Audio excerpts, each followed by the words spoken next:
morning, viewers. I am Sabrina Alizati, and BBC is back with you on this Saturday, June 20, 2026. Tonight, we are looking at the heavy economic pressure on the middle class people in Indonesia. Prices are going up very fast this month. Non-subsidized fuel has increased by up to 60%. At the same time, non-subsidized LPG gas has also increased by about 19%. Experts say that this bad situation will cause many people to drop into a lower economic class. These high prices are hurting small businesses that use gas. It is also making daily transport difficult for young people like university students in Indonesia. How can small business owners and students survive this? Let us go to our reporter, Rasha Cesar Anwar, who is live on the file. Rasha, please tell us more.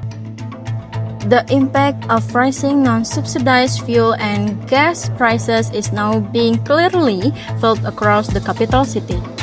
Many observers believe that this policy has pushed beyond the economic adaptability of significant portion of the population. The situation on the ground shows a dramatic shift in consumer spending patterns. Small business owners are now struggling to keep their business afloat, while university students who rely on motorcycle for daily transportations are being forced to cut back on other essential expenses to afford fuel.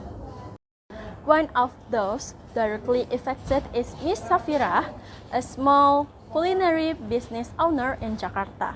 Let's hear how the increase in non-subsidized LPG prices has impacted her business. Hello, Miss Safira. I will ask you as a small business owner, how has the increase in non-subsidized LPG prices affected to your business? Honestly, the impact is really noticeable. I usually use non-subsidized LPG because I understand it meant for business. But with prices going up nearly 20% like this, it really eats into my capital. I've thought about raising my food price, but I worry customer might stop buying because everyone have a hard time this day, right? So in the end, I've tried to manage with what I have, even if it's tight. I've even started looking for those 3 kilogram subsidized cylinders just so I can keep cooking.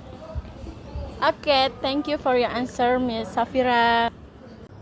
The effects are not limited to business owners. Students who depend on motorcycle for their daily commute are also facing financial challenges. We spoke to Mutiara, a student who travels albeit a long distance to campus every day. Hello, Mutiara. Hello. I will ask you, as a student who relies on a motorcycle for daily transportation, how the increase in non-subsidized fuel prices affected to your daily life. Okay, my home is in Tangerang, so I attend college in Rawamangun, Jakarta, Jakarta State University. The round trip commute is about 40 kilometers every day, which is why riding motorcycle is the most practical option of saving time. However, with the 32% increase in non-subsidized fuel prices, most of my monthly loans spent it just to gasoline. Okay. Have you ever considered switching from your bike to public transportation?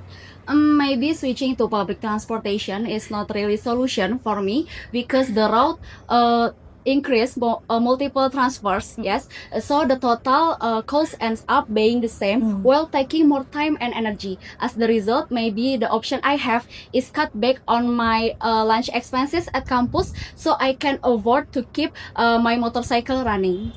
Okay, thank you for your answer, Mutiara. Yes, you're welcome. The impact of rising fuel and gas prices is becoming increasingly evident across Jakarta, affecting both business and consumers alike. Report from Jakarta, I'm Rasya Cesar Anwar. Back to Sabrina in the studio. Thank you for the report, Rasha Cesar Anwar, live from the field. Viewers, to answer this big economic problem, the government is also speaking up. Let us listen to the explanation from the Minister of Energy and Mineral Resources, Alia Marshanda, about the fuel and LPG price increases. This increase in unsubsidized LPG and fuel prices should not be an issue for the target groups, because those who consume them are considered economically capable. We once again remind and urge capable citizens, including mid to upper level business owners, to continue using non-subsidized products and not take away subsidized commodities meant for low-income communities. To get a deeper look at this issue, we are now connected via Zoom with our economic expert Khadijah Maufid. Good evening, Khadijah. Thank you for joining us on BBC. Khadijah, looking at the current situation, the simultaneous price hikes of non-subsidized fuel and LPG are causing a lot of stress. In your opinion, how big is the impact on our middle-class society, and what is the real danger if this continues? In my opinion, the simultaneous increase in non-subsidized fuel and LPG prices has placed significant pressure on middle-income households. Although this group often does not receive government assistance, they are directly affected by rising living costs, including transportation and business expenses. The impact is especially noticeable among small business owners facing higher production costs, as well as students and daily commuters who must spend more on daily mobility. If the situation continues, public purchasing power might gradually decline as a larger portion of household income is spent on energy and transportation needs. Therefore, it is important to implement policies that balance energy price adjustment with adequate protection for affected groups, ensuring that economic activities can continue to grow sustainably. Thank you so much, Khadijah, for your time and for sharing your great analysis with us tonight on BBC. We appreciate it. Viewers, from the reports on the file by Rasha Jasar Anwar, we can see that small business and students are really struggling right now. The explanation from the Minister of ESDM, Alia Marshanda, shows that global energy prices are indeed a big challenge for the government. However, as our expert Khadijah Maufid said today, the government must act fast to balance this price and protect the middle class so our economy can keep running well. We hope there will be a good solution very soon for everyone in Indonesia. And that report concludes our program for tonight. I am Sabrina Alizati. Thank you for watching BBC on this Saturday, June 20, 2026. Have a safe and wonderful weekend, and goodbye!